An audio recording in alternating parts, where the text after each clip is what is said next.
Welcome to প্রমুক্তোস আর্থ। আজকে নিয়ে চলে এলাম অন্য আরেকটি ভিডিও নিয়ে, একটা কুকিং ভিডিও। বুঝতেই পারছেন, হ্যাঁ ঠিকই ধরেছেন, মালপোয়ার ভিডিও। মালপোয়া কিভাবে বানাবেন, কিভাবে বানালে মালপোয়া গরম অবস্থায় ক্রাঞ্চি এবং পরে নরম তুলতুলে হবে, রসে ভেজানো ছাড়াও মালপোয়া কিভাবে পারফেক্ট হবে তার রেসিপি নিয়ে চলে এসেছি। মালপোয়া করতে গেলে আপনাকে যেটা করতে হবে, সুজিটাকে আপনাকে ভিজিয়ে রাখতে হবে। অন্তত 4-5 ঘন্টা সুজিটা আমি ভিজিয়ে রেখেছিলাম। সুজি ভিজিয়ে রেখে শুধুমাত্র সুজিটাই ভেজাবেন, ভিজিয়ে রেখে দেবেন। তারপর আমি 200 গ্রাম সুজির মধ্যে মোটামুটি 100 গ্রাম সুজি, 200 গ্রাম সুজির যে প্যাকেটগুলো হয় 100 গ্রাম ভিজিয়েছিলাম। আর 50 গ্রাম মতো সুজি আমি পরে দিয়েছিলাম যাতে ক্রাঞ্চি হয় তার জন্য। সুজি ভিজিয়ে রেখে দিলাম, নারকেলটাকে কুড়িয়ে রেডি করে রাখলাম। নারকেল কুড়ো, সুজি আর ময়দা আমি দিয়েছিলাম প্রায় 200 গ্রাম মতো। 200 গ্রাম সুজিতে 200 গ্রাম ময়দায় আমি 100 গ্রাম সুজি দিয়েছি। সেই 100 গ্রাম সুজি ভেজানো অবস্থায় দিয়েছি।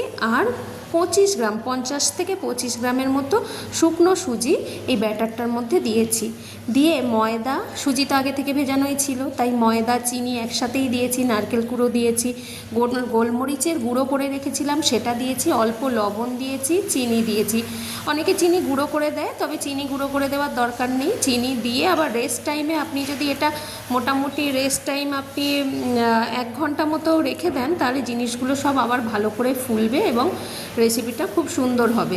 আর মৌরিকে আমি অর্ধেকটা মিক্সিতে গুঁড়িয়ে নিয়েছিলাম যাতে অর্ধেকটা গোটা থাকে এবং অর্ধেকটা গুঁড়ো হয়, সেরকম। এটা গোলমরিচের গুঁড়ো দিলাম, লবণ অল্প পরিমাণে দেবেন, আর মৌরিটাকে অর্ধেক গুঁড়ো অর্ধেক গোটা অবস্থায় দিয়ে দেবেন।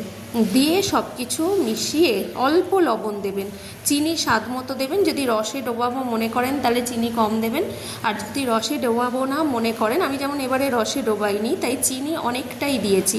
আমি আমার যে চিনির চামচ সেই চামচের 18 চামচ চিনি দিয়েছি। এই পরিমাণ ব্যাটারটা তো দেখলেনই। সাদা তেল গরম করে নিয়েছি, আমি ফ্রাইং প্যানে 2টো করে করেছি, এবারে সময় কম ছিল তাই 2টো করে একসাথে করেছি। ফ্রাইং প্যানের মধ্যে তেল ভালো করে গরম হলে তারপর ব্যাটারটাকে এমন করতে হবে যাতে সেটা খুব পাতলাও না হয় আবার খুব ঘনও না হয়, একটু পাতলার দিকেই হবে। গোলা রুটির মতো অতটা পাতলা না, তার থেকে একটু থিকনেসটা বেশি থাকবে। মোটামুটি মালপোয়া দেওয়ার পর যদি এই ফুটি ফুটি দাগগুলো হয় তাহলে বুঝবেন মালপোয়াটা পারফেক্ট হচ্ছে। মালপোয়া দেওয়ার পর আবার সুজির পরিমাণ যদি বেশি হয়ে যায় সেক্ষেত্রে কি হয়, ছেড়ে যায়। তাই এটা কিন্তু নিজেকে, আমি যে পরিমাপটা বললাম সেটা আমার আন্দাজ অনুযায়ী সেট হয়ে গেছে। নিজেরা কয়েকবার করলে দেখবেন ঠিক হয়ে যাবে। অনেকেই বলে মালপোয়া ছাড়ার সময় চারদিকে ছিটিয়ে যায়, এরকম হয়। তো চালগুড়ি আমি দিইনি, সুজি দিয়েই করেছি। সুজি ভিজিয়ে রেখেছিলাম, ময়দা সুজি ভালো করে চটকে নিয়েছি, তারপর গুঁড়ো সুজি দিয়েছি আর চিনি, সব কিছু দিয়ে আবার রেস্ট টাইমে রেখেছি। সুজিটা শুধু সুজি যখন ভেজাবেন তখন সেটা কিন্তু মোটামুটি ঘন্টা 4-5 ভিজিয়ে রাখতে পারেন। যদি হাতে টাইম কম থাকে মিনিমাম 1 ঘন্টা তো ভেজাতেই হবে।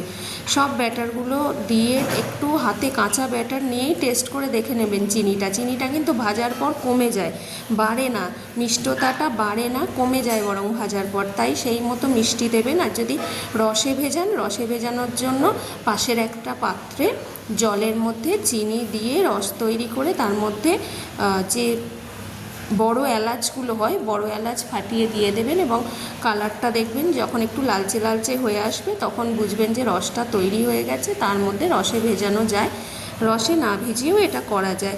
নমস্কার, কেমন লাগলো জানাবেন। নমস্কার সবাইকে।